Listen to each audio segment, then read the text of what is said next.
Coming up on 2.5 Geeks, we'll be talking a lot about Intel. They got a new SSD, some new processors for servers and mobile devices, Nvidia's new graphic card, and a whole lot more. It rocked in the benchmarks. We're going to up the ante a little bit. Processing power, I kind of understand this. Oh, hi. Welcome back to 2.5 Geeks. I'm Ayaz Akhtar alongside Dave Altavilla and Marco Chiappetta, the brains behind HotHardware.com. We usually start the show with a bit of civility. I know it's a weird thing. I'm like, how is it going, Dave? Things are moving along swimmingly this evening, thank goodness, because the camera gods are cooperating. So it's good to be with you. I'm glad the camera guards are on duty. I know you said Massachusetts style, but it was something. How are you, Marco? Marco. I think tonight I'm going to let the video do the talking. This is how I'm doing. Well, Cerveza más fina. have a lime in there? Yes, I do. Fancy, fancy, fancy. Nobody Marco Chiappetta. So he broke the man code, fruit and beer, you know? Well, you ever hear about the origin of that and how that could have theoretically been some kind of prank to see if people would actually put limes in their Coronas? Really? Yeah, I apparently fell for it. It's actually pretty good, Corona. I don't know if it's the truth, if it's just an urban legend, but supposedly some like bartender just trying to make a trademark thing and then people ripped them off. But then you can find that out somewhere on the internet somewhere else, I'd imagine. But let's talk about what we're here to talk about, hardware. So the first thing up is Intel's SSD. Now, I am woefully unprepared for this episode, so this is going to be lots of fun for me. I've seen the SSD that Marco's going to be talking about. It says enthusiast class storage, and it's got a skull on it. Now, if I remember right, this is an internal hard drive. First, does it have a skull? Why does it have a skull? And does that make a difference, Marco? Yeah. It does have a skull. Let me bring it up here. This is it. Let me try not to get too much glare. The skull is on the decal right here. So the skull is sort of an homage, if you will, to Intel's enthusiast class products. And originally the Skull Trail, the dual CPU monster that they released in 2008, which we were quoted on the front page of the Wall Street Journal about, but that's another story for another day. So the Intel SSD 730 is Intel's latest enthusiast class SSD. And although it was just released, it's actually based on existing technology. If you go back to an older review of ours of the SC3500 SSD, this new model has the same controller, and it's also using 20 nanometer NAND flash memory. But what Intel did with this drive was tweak the firmware and basically factory overclock the controller and the NAND by fairly significant margins to boost performance for enthusiast type workloads, you know, application loading times, things like that. So in terms of overall testing, because most modern SSDs are basically saturating the SATA link, there's not a huge amount to separate drives in terms of sequential transfers. But this drive rocked in terms of, you know, peak IOPS. It was really good with high Q depth 4K transfers. It's consistent whether it's transferring compressible or incompressible data, and sequential transfers are at or near the top. So basically, it's an all-around killer SSD. So what do you think its closest competition is in the market? Because Intel, they seem to be killing it when it comes to, it's just weird to say this, the firmware on SSDs. They seem to really know what they're doing. Is there anything close in its competitive field? Yeah, absolutely. Because most of the newest drives are sort of limited by SATA, you have lots of drives that are close. The Samsung S40 Pro is a great drive. The OCZ Vector 150 or Vertex 460, both really nice drives. Any of the high-end SandForce-based drives are right up there with it. So there's lots of drives that compete. Where Intel sort of sets itself apart is with their qualification and with the 5-year warranty and with the well-established controller. With lots of drives come out, and you know, we sort of have to hedge our bets because it's based on newer tech. Intel's using a controller that they've been using for a couple of years now, so it's established, reliable technology. In terms of long-term reliability, we expect good things from the SSD 730. Yeah, I was looking at those graphs you got set up for the benchmarks, and it seems like when this is put in RAID 0, it seems to outperform pretty much everything else you've had it against. Yeah, that was one of the fun things Intel did with this one. They happened to send me 2 drives. So I was able to run a pair of them in RAID 0 to show some crazy performance. And yeah, you see sequential transfers of over a gig per second with a pair of these drives. It's pretty awesome. Now, in terms of pricing, as you probably expect, because it's a high-end drive, it has sort of high-end pricing for an enthusiast SSD, about $1 a gigabyte. The 240 gig drive you can find for $239, and the 480 gig drive that we tested is selling right now for about $469. Intel had some announcements over at Mobile World Congress. They talked about some server processors. They talked about some mobile processors. Dave, what's the scoop on Ivytown? Well, yeah, you know what's interesting is at Mobile World Congress, they actually talked about the processors that they have targeted towards handsets, obviously, but sort of close to the same time frame, they did have a big server announcement. So we'll start with the big iron first. Two ends of the spectrum here. Intel rolled out their Xeon E7 V2, otherwise known as Ivytown processor architecture. These are server processors now. It's not something that you're going to see in the average desktop system, but these are highly scalable, many core designs. In this case, we're going from a 32 nanometer Westmere core Xeon architecture to the new Ivytown architecture, which is 22 nanometer. You go from 10 core chips to a 15 core, 30 thread chip design. So since you have Intel hyper-threading on board, you can process up to 30 threads simultaneously on one processor. Top that off with 37.5 megabytes of L3 cache, and up to 6 terabytes in a 4-socket design and 12 terabytes in an 8-socket design of memory, of DDR3 1600 megahertz memory. So this is no joke, big iron processor architecture that they launched with Ivytown. So that's going to be a very, very power-hungry kind of system. But so far, Intel, they kind of own pretty much the desktop and the server market when it comes to processors, but they've been dying to get into mobile. So they introduced some low-powered processors at Mobile World Congress, right? Yeah, so they debuted their new architecture, codename Merrifield and Moorfield. If you remember, a few months back, Intel actually debuted the Bay Trail architecture, and this was for tablets. This was their new out-of-order execution, new architecture for Atom that they introduced, the Bay Trail architecture for their Atom low-power processor lineup. And now they've taken that architecture and migrated it to processor architecture that's suited for handsets, for smartphones. And so you've got two variants now with this new Bay Trail infused Merrifield and Moorfield, excuse me. Lots of code names here. You got to keep track of them. Intel loves code names. So Merrifield and Moorfield architectures adopting this Bay Trail architecture. Two variants. You've got a dual core, which is Merrifield, and you've got a quad core, which is Moorfield. And with that, you get new PowerVR G6400 series graphics cores, and on the Moorfield design, you get a 6430 PowerVR 6430 graphics core. And in terms of in terms of features and the architecture and performance, number one, Intel's also bringing in their new LTE modem design. So they've kind of got this whole soup to nuts smartphone architecture from the SoC to the LTE modem now, and performance on Merrifield's level is right about on par with the Qualcomm Snapdragon 800 series, faster than Apple's fancy pants 64-bit A7, but maybe just a hair behind the Snapdragon 800 in terms of graphics performance. Intel is projecting Moorfield, which has that enhanced PowerVR 6430 quad cluster graphics architecture.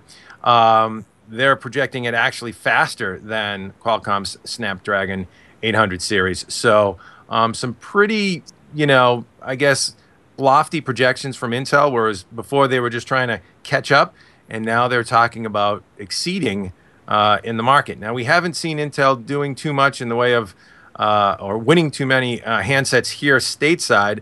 A lot of it's been in Europe and in Asia and sort of emerging markets as well. We've seen a few designs with Intel's chips, but we think maybe that this next generation Moorfield could get them some sort of leading sockets here in the U.S. We'll have to see what the design win grid looks like when they're done with this. I was going to ask you about that because Joel Horeska, who wrote it up, said he thinks that Intel is going to gain tablet market share this year. And I was going to ask if you agree with that. You seem to actually think Intel is going to make a dent in this. Do you agree with this reasoning because Android is now basically getting even footing with Windows 8? Yeah, it's going to be interesting to see how this all maps out for Intel. They've been really playing catch up in terms of handsets. Tablets, they're starting to certainly make some headway there.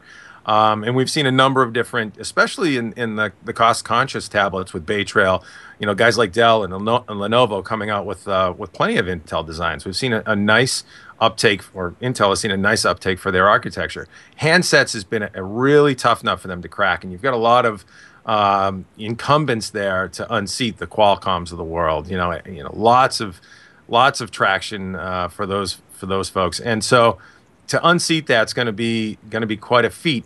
But we think with this architecture, especially with the Moorfield architecture, where you've got leading edge graphics, you've got CPU throughput now that can rival certainly the ARM ecosystem, and we think there's a chance. It's 22 nanometer. It's their new architecture.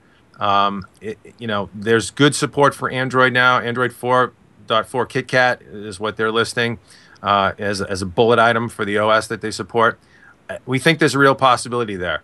Again, they've got some incumbents to unseat, so it's going to be a tall order for sure, though. Could I interject for 1 second, too, guys? Please do. So I as one thing to also consider too. Some of the scuttlebutt in the last few years was handset manufacturers were somewhat reluctant to go Intel because they want a one-stop shop for LTE and the SoC, and now Intel has that. The other thing to consider is one of the more beautiful Intel-based phones to come out was a Lenovo. I believe the model was the K900 that came out in China, I believe it was.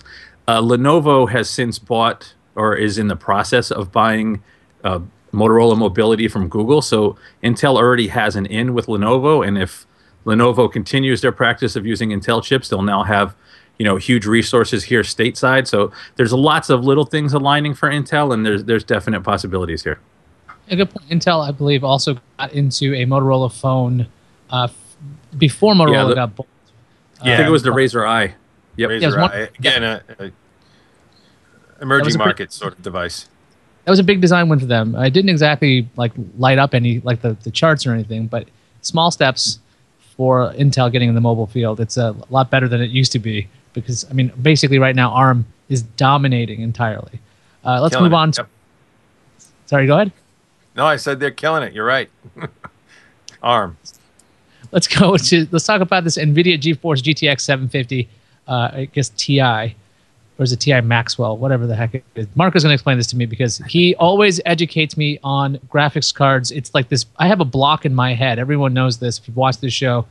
For some reason, graphics cards information just kind of goes in and then it goes out. So I have to reread these articles over and over and over again.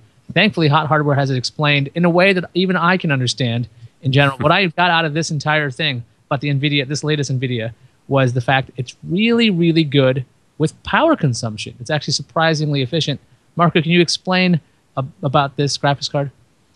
Yes, this is a really exciting release in terms of technology. It's not a new high-end card. So here it is. This is the GeForce GTX 750 Ti. That's the little guy there. You can see how small it is, just a couple inches long. Tiny, tiny little cooler. It's still 2 slots deep, but little tiny cooler on this chip.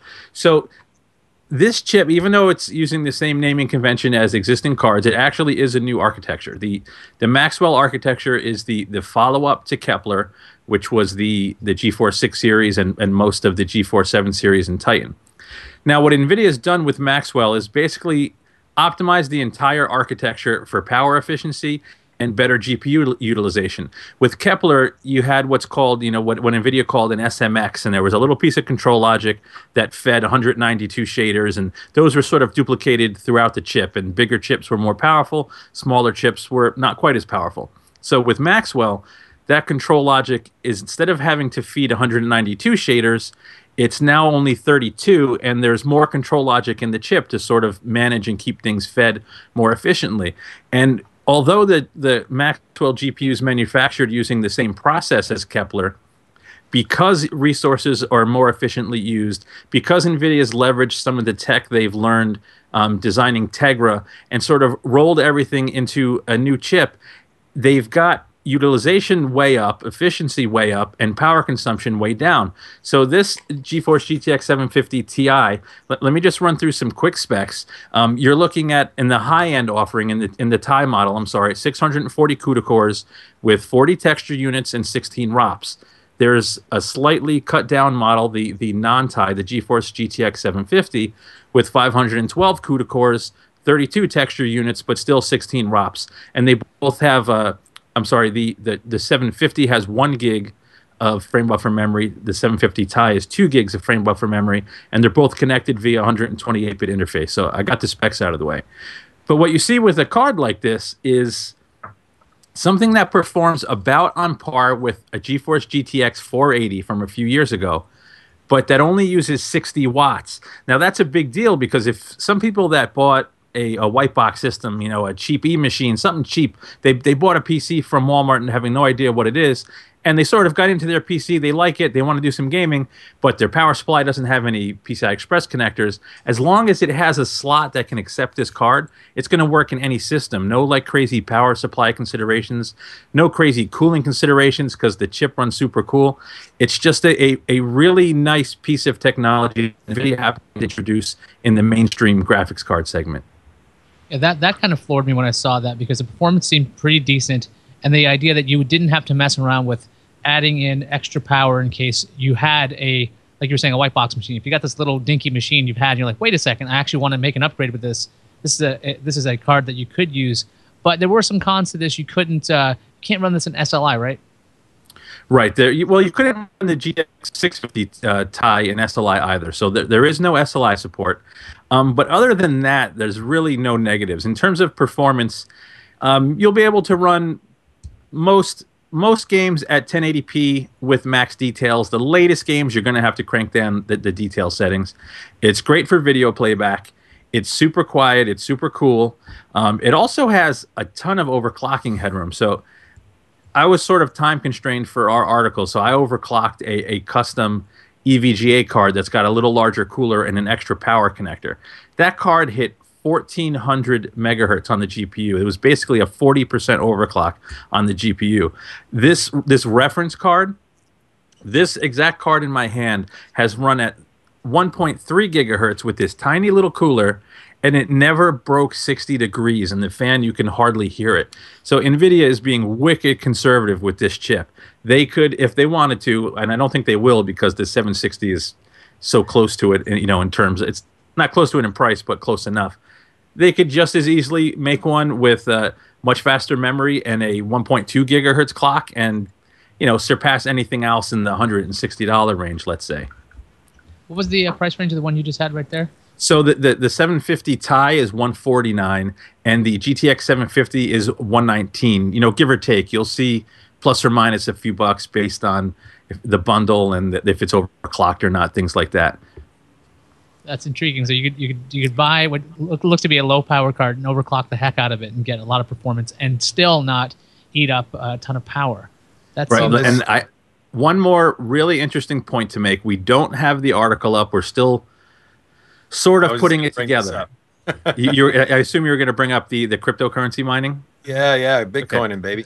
So this one thing with with Kepler, with the GeForce 6 and 7 series, is they weren't very strong for cryptocurrency mining. Everybody's been buying up Radeons to mine Litecoins, and, well, not so much Bitcoins anymore because they're more ASICs, but this card in a 60-watt form factor basically performs about on par with AMD's $180 card that uses 150 watts. Now, if you extrapolate that to larger chips, what we think, if everything goes according to plan, is NVIDIA is going to have the much more power-efficient architecture that can mine at similar speeds. So you might see basically an overnight shift to NVIDIA for mining. We're working on the details. We're going to try to put together an article that explains all this, but Nvidia's got tons of potential here, and obviously low power. There's also the mobile market to consider. Maxwell will probably make a big splash in mobile as well. So Dogecoin is very happy. Or Doggy Coin. I don't even know how to pronounce it. Yeah, me neither.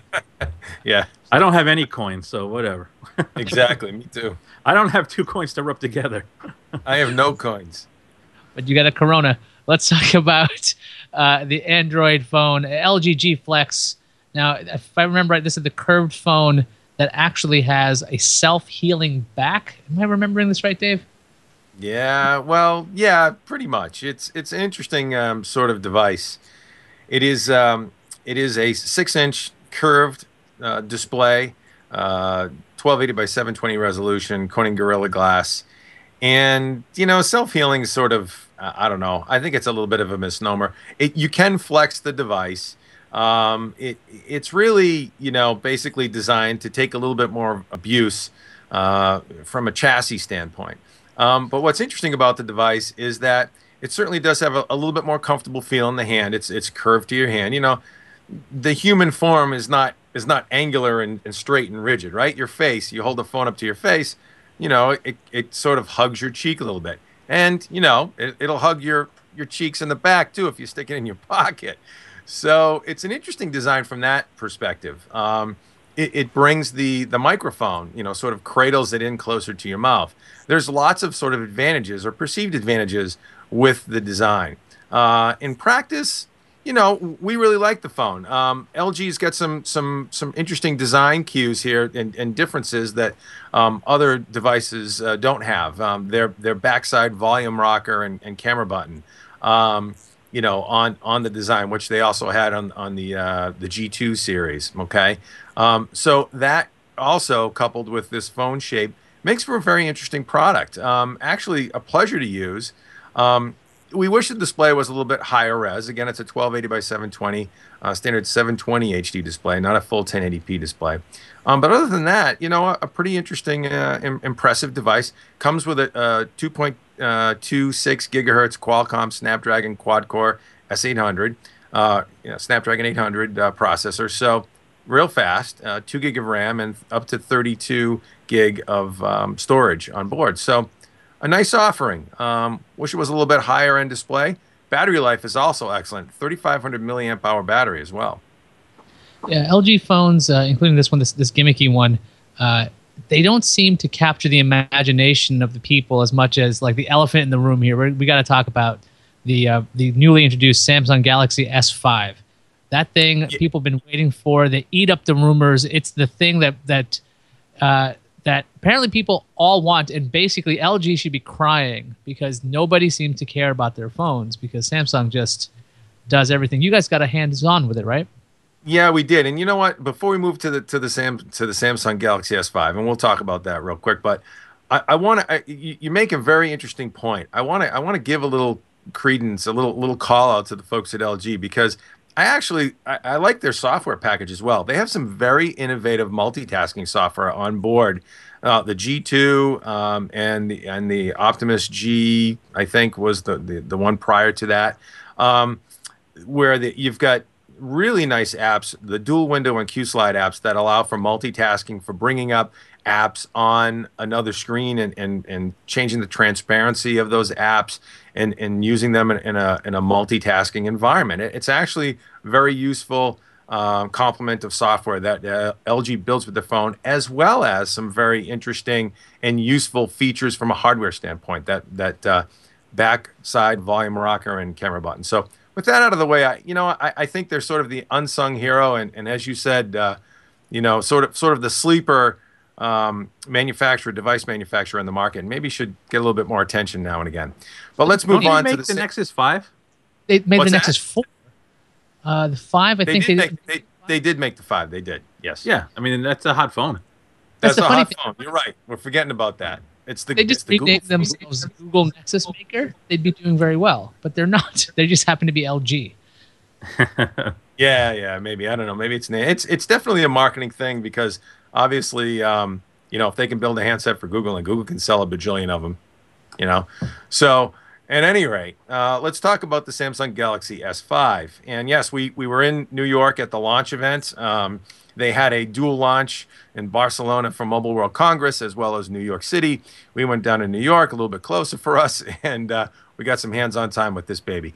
Beautiful device, no question about it. 5.1-inch display, 1920 by 1080 resolution, so full HD display. For me, one of the more standout features was the display. It's gorgeous. It's markedly nicer than I've seen on any Samsung handset yet. I really like the display. It's an AMOLED, Super AMOLED display. Also on board's a quad-core, 2.5 gigahertz. We think Qualcomm Snapdragon 805, which is the follow-on with an enhanced graphics core. We think it's maybe the what is it, Adreno 335 graphics or something like that, Marco? I don't remember. I want to say yes, but yeah, it's the latest SoC with the latest LTE modem. Yeah, it's the next gen SoC. Nobody would confirm it. We think that's because Qualcomm, frankly, hasn't come out and announced it either yet. But it's a 2.5 gigahertz quad core, and so also Android 4.4 KitKat is the OS. 2 gig of RAM, 16 or 32 gig of storage, the standard put up. A micro SD card slot, yay, great to have that. 16 megapixel camera with very fast 0.3 second autofocus, which was impressive. We actually demoed it on the video, a hands-on video. So very responsive autofocus, advanced HDR, which had some pretty darn good image quality going on as well. 802.11 AC wireless, so you get MIMO Wi-Fi on board. Great to have that. That's another nice feature. NFC, of course, Bluetooth 4, all that good stuff. It is also dust and water resistant. I forget the spec, IP67 level dust and water resistance. So it has a little bit of what they built into the Galaxy S4 Active, right? And it also has a some health monitoring. Biometric sensors. That's what I was trying to think of. They actually have a heart monitor built into the phone as well. So lots of stuff. And we think, that you're looking for some whiz-bang, standout hardware feature that really breaks this out. But we think what Samsung did with this was to basically upgrade all of the key points that consumers really care about, and really hit the nail on the head with this phone. This thing is decked out, loaded for bear. It's a great setup. It definitely seems to be very interesting in the fact that this, even though Samsung has a really bad rep for having a lot of bloatware on their devices, I think some of the things that Samsung introduced in their press conference, which was mercifully 1 hour, by the way, in Barcelona, mercifully, between like the battery saving feature. This idea that if your battery's down to 10%, you can put it in this standby mode that allows it to function for about a day on standby. At least you can use your phone and text. I thought that software function was really valuable, to the point where if I was going to get an S5, I might not want to actually put another ROM on it based on that. Yeah, it actually will dim the display down to 2 nits of brightness, which is very dim, obviously, but black and white as well. And so it just totally turns the power down. So this thing is sipping power, and that's a huge feature. If you just need that thing and you can't get to a charger, and you got to make a call, that it's going to stay alive that much longer, because it'll just drop down to that ultra low power mode. So yeah, there's some real innovation here that Samsung brought forward with this device. The only gotcha that Marco and I would agree on is the back side of the design is actually nice. I actually like the dimpled sort of pleather finish on it, if you will, for lack of better words. I'm not big on that silver trim ring. I don't know what you guys think, but that trim ring around the edge of the device, I'm not big on that. Yeah, I still carry, well, this is my primary phone now. Let Ayaz make fun of me. Look at the size of this thing and look what OS it's running. Woohoo! Windows. So, yeah, I still have a Note 3 that I use for playing Candy Crush and Words with Friends. And the plastic ring, if you remember when we talked about it, when we reviewed it a few months ago, I wondered how that plastic ring was going to hold up. And it is not holding up well. There's chips down to black plastic. There's dents in it. So that ring is, I guess it's subjective whether you like how it looks or not. but having it raised up and being so thin, it's definitely not something that's going to hold up long term. Yeah, they should make it metal. Make like a brushed aluminum would be nice, maybe, if they did that. That would be awesome if it was metal. That would be great. Which Nokia was that, Marco? This is the Nokia 1520. This is the big bad boy. So what I sort of held off from. I gave Windows Phone a chance a couple of times, and I could never settle on it. Now it's gotten to the point, and I mean this in all honesty, that I like the email better. Browsing is just as good, although you don't have as much freedom. Maybe not just as good, but good enough. And because LogMeIn disabled their free service, that was one of the main things I was keeping Android for. Now I have TeamViewer Touch on here. The only thing that I find disappointing is that some apps that are free on Android you have to pay for on here, and lots of those, like the latest games, the latest fun hot games, you won't find them on Windows Phone yet. But it's really coming along. If I wasn't a Candy Crush addict, I probably wouldn't touch my Android anymore. You know, Marco, we don't have a review up of that phone. I think we need to review that phone you have. We can have this reviewed when I make it through the pile of crap I have over there. Oh, come on. Sometimes you guys give away stuff on Hot Hardware. You guys have contests on things. Is there anything brewing? Is there some kind of giveaway or something similar? El Capitan, how much should I say? I see the conversation that was going on today. You can say as much as you want, and I can chime in. We should just tell them, man. We've lined up a really nice system that we're going to build ourselves, and Marco will tell you all about it. So we haven't nailed down CPU memory storage yet, so we're still going to nail that down. But the awesome, absolutely great guys to work with at EVGA are going to sponsor one of their very cool Hadron cases. Their mini ITX cases with built-in power supply. We're going to get an awesome EVGA cooler, GeForce GTX 760 graphics card to go in it. I will be doing a build video. I promise. I actually have the itch to build a rig, so I'm going to do a fantastic job on it. And as soon as we have all of the other details, we will launch the contest. But as it's been in the past, we will make it super easy. Just come by the site, participate, make yourself get noticed, and contribute some valuable stuff, and you have a chance to win. Yeah, I may come down there and heckle you while you build that too with a camera. Oh, great. I don't want to build it anymore.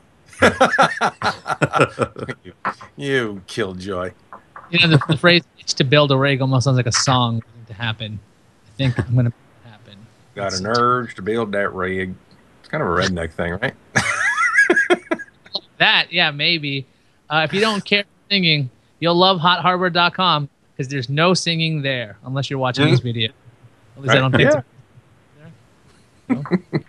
Anyway, all the things we talked about, all the charts we might have mentioned, all the videos, everything at HotHardware.com. If you want to go around the web and you want to get great Hot Hardware content, you can always check out YouTube.com/HotHardwareVids. You can go to Twitter, Twitter.com/HotHardware. You could go to Facebook, Facebook.com/HotHardware. And there is now a Google Plus vanity URL, plus.google.com/plus the symbol Hot Hardware. They make it so easy, don't they? Real easy to find. I always suggest doing a search on Google Plus. I make no opinion, or I will not speak of an opinion about Google Plus right now. Anywhere else on the web we should mention? ChristianMingle.HotHardware.com. Is that what you said one time, Marco? Yeah. Probably not. No, we're good. Yeah, we got it. You covered it, baby. Okay, that's where we are. And by the way, we are actually live usually on Sundays at 7:30 Eastern time on gfqnetwork.com. If you go to gfqlive.tv, you can actually join a chat room. Our friends over at Guys from Queens Network or gfqnetwork.com live streams the show for us, so we don't have to do any of the heavy lifting. And there's a chat room you can come in and opine if you'd like, or you could say silly things, whatever you want. I'm watching the chat room right now. Lots of interesting opinions about the 1520, saying it's huge and heavy from Seattle Mike. So there's that. And we should probably for the next. Wait, a big shout out to Andy for turning the Dobbs and Niles in the background tonight. Thank you, sir. Andrew Zarian quietly watching WWE Raw because we recorded on Monday. He's kind of flicking buttons for us. Thank you for that. Yeah. What do you think, guys? Next episode, we should maybe go to the audience for answer some Q&A and stuff. Think that sounds good? To.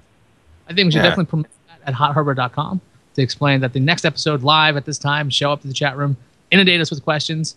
I will have none of the questions answered, but I will ask the two geniuses that are with me. So I think that wraps it up for us, right? Thanks for stopping by. Thank you.